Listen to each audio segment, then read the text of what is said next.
Stardust, Chapter 29, Part 4. 8:01 p.m., May 20th, 2015, Stardust Labs. "I think she's gonna love it," Matt said as he eyed the DVD in Shen's hands.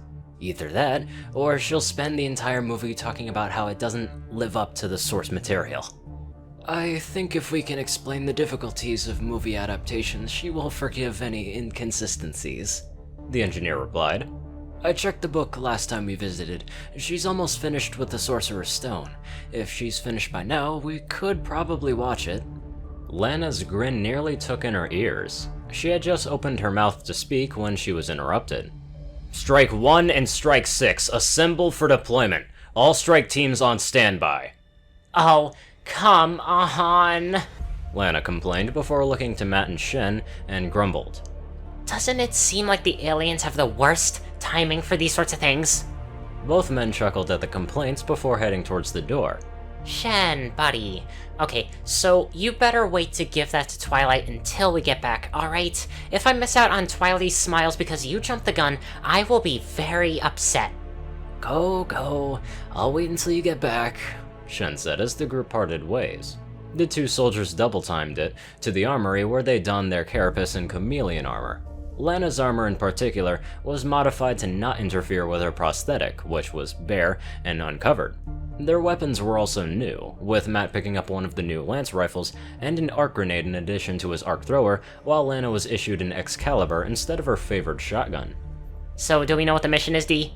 Lana asked the lieutenant as she collected a handful of projectiles and power packs for her weapon. "We seem to be going in awfully heavy." "Dunno. Bradford said to go heavy, so we shall go heavy," Paul replied with an uncertain shrug before securing the last of his gear. "Alright, gentlemen, form up and proceed to briefing."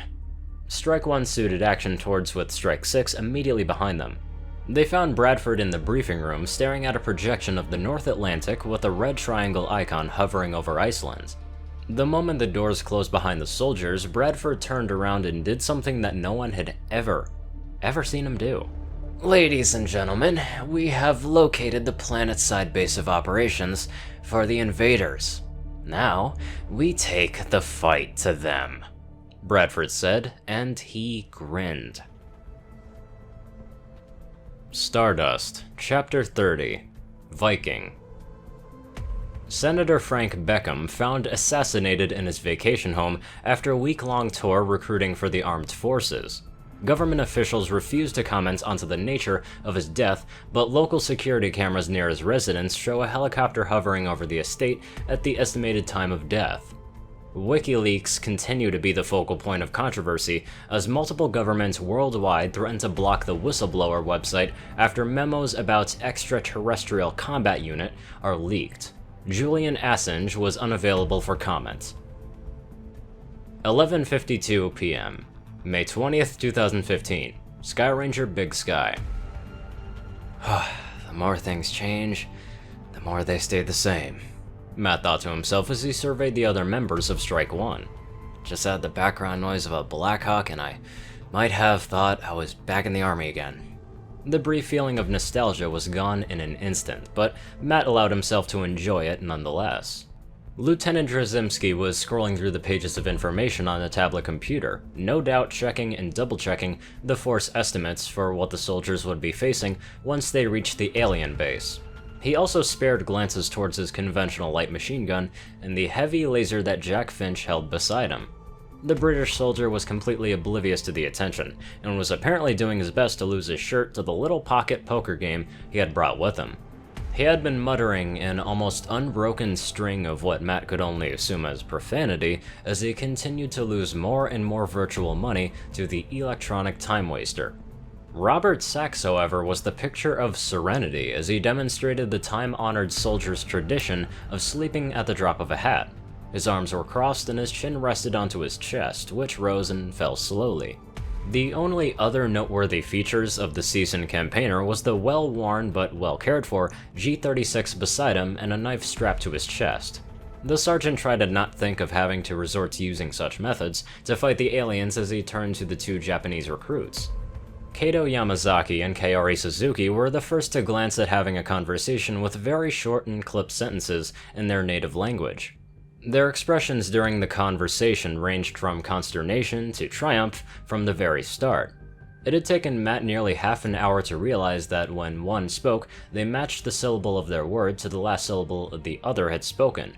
Judging by how often Kaori was abusing the syllable ko, she was quite the old hand at whatever game that they were playing. Zhang sat towards the front of the Sky Ranger doing what Lana had dubbed as his statue impression. His eyes were closed, and his hands were clasped serenely in his lap. His chest rose and fell just as slowly as Sax's, but unlike the Australian, his posture was ramrod straight, even in repose. A scoped LANC sat at his side instead of his usual sniper rifle in light of where the operation was going to be taking them. Speaking of Lana, Matt thought as he brought his eyes around to survey the last member of Strike 1. Lana somehow managed to appear relaxed despite the cramped quarters of the Sky Ranger with her legs stretched out. In her hands was a beaten paperback book with a near-microscopic text from what Matt could see. The torn cover read Structural Engineering Methods by R. Shen. What? Lana asked with a smirk when she noticed Matt's attention. Going to make a joke about how you're surprised that I can read? Her smirk grew just a bit when Matt recoiled from the supposed accusation. I didn't sign as infantry like you when I joined up, Matt. I built things prior to joining XCOM. Once we finish up this little alien mess, I'll have to find a meaningful employment. Sure, I could sign on with the PMC, but I'd rather get into something, well, less dangerous. Before the discussion could continue any further, the crew chief entered the troop compartment and held one hand up. 5 minutes until landing. Message from command is inbound. The crew chief turned and tapped the monitor towards the front of the compartment. Bradford appeared with a somewhat harried expression, which immediately set Strike 1 on edge. Strike teams, you will be entering the airspace near the alien base shortly. Our satellite scans have revealed a heat bloom at the base of the mountains and the target zone, but further scans were unable to penetrate the mountain to get a layout of the base. Enemy forces at the base are unknown, so your primary objective is to infiltrate the base and gather any intelligence you can without being detected. If it's feasible to neutralize the enemy personnel on site to capture the base, then you have the green light to proceed. If not possible, then it's believed sabotage of the base's power systems will result in the facility's destruction. The commander's expression hardened as he leaned forward. In the event of mission failure, interceptor squadrons will deploy Frag-A-Rack weapon systems to destroy the base. The aliens are also jamming all communications near the base, so you will not have long-range comms until the base is captured or destroyed. The implication was clear. They would be on their own. Good luck. Command out. The screen burst into static before the crew chief turned it off. Well, that's ominous, Lana said with a smirk as she began to load the gun onto her lap. It bore a superficial resemblance to the LANC, but was somewhat larger. A slot for an EA power cell could be found into the buttstock, much like the rifle, but forward of the trigger guard rested another slot. Matt's unspoken question was answered when Lana slid an equally oversized magazine into the forward slot before loading an EA power cell into the rear. Now, kids, Jasimski spoke up. Just because command isn't here to watch over us doesn't mean anything. Some good old-fashioned soldiering is what will get things done today. Matt caught the lieutenant's eye and asked a question without even saying a word. Drzymski's glance away was all the answer the sergeant needed.